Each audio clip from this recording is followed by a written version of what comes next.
Happy Epiphany mga panalig! Tulad po ng tatlong haring mago or ng 3 wise men na may handog na 3 gifts para kay Jesus Christ. Meron din tayo mga panalig na naghandog ng 3 gifts sa atin noong Pasko, and unfortunately ngayon ko pa lang po sila mabubuksan. So, simulan po natin dito sa Merry Christmas gift ni Kapanalig Gerald. Ay, nagkita po kami noong December 24 ng gabi, noong gabi ng panuluyan ng Christmas Eve Mass. Ang ganda nung pagkakasulat niya na Merry Christmas. So, thank you so much Kapanalig Gerald.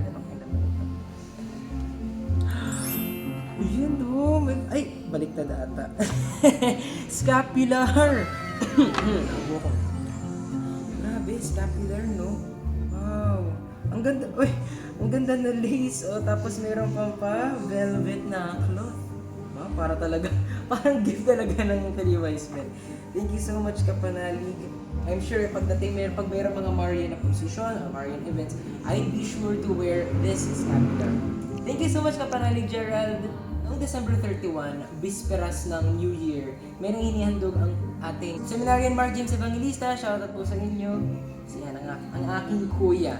So ayan, sabi niya, Dear Matt, naway ang banal na sanggol si Jesus ang ating masumpungan sa ating buhay at kapwa. Tumulad rin tayo sa kapanatagan ni San Jose, tumbang loob na mahal na Inang Maria sa kanilang pagtalima sa tawag ng Panginoon. Maligayang Pasko at maligong bagong taon sa inyong lahat. Oh.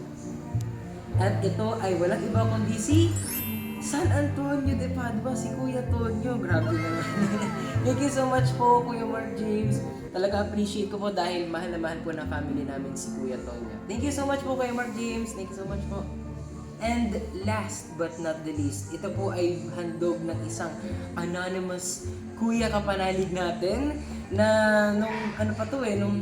nung December 24 pa po ito nung umaga niya iniregalo. So, hindi ko pa talaga siya nabubuksan kasi parang sabi ko, hindi ko siya bubuksan ng walang reaction video. So ayan, ang cute nung lalagyan na talagang very, parang nasa Belen ako, ayan no, parang nasa sabsaban. Meron pa ng pula dito. So ang nakalagay dito at Matt, maligayang Pasko, Kuya. Merry Christmas to you and Happy New Year, Kuya. Okay. Naka-pressure naman kung ano laman ito. Mukhang, hala! May sumilip! Tingnan natin. Ay! Hala! Sige, Miguel. Parang baby siya, no? Tapos rosy cheeks pa yung mukha niya. Tapos malimlam yung mukha niya, mata niya. Parang antok pa siya. Baby pa to. Ano kaya siya? Yan. Mukhang doble-doble yung ano niya, packaging niya. Talagang ayaw no? Hindi pwedeng masira. Mag-ready na tayo mga kapanalig sa Mayo kasi siya ay La Niña Maria. Napaka-cute.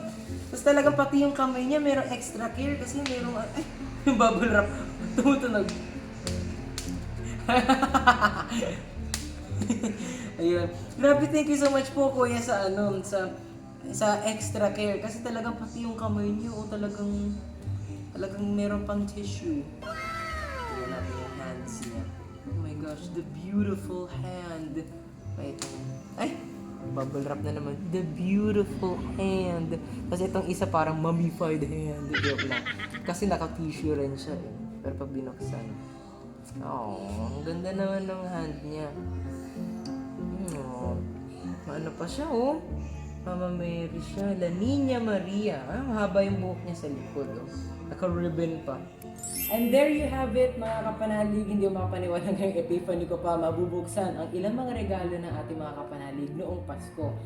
And grateful po ako sa inyo, mga kapanalig, sa mga gifts niyo po na binigay. I will treasure it po at aalagaan ko po sila.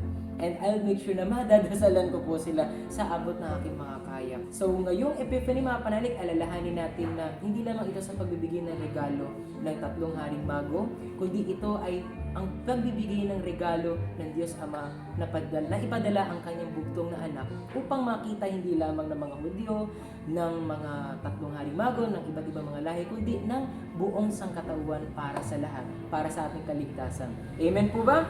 Amen. Kita sa mga panalig. God bless us always.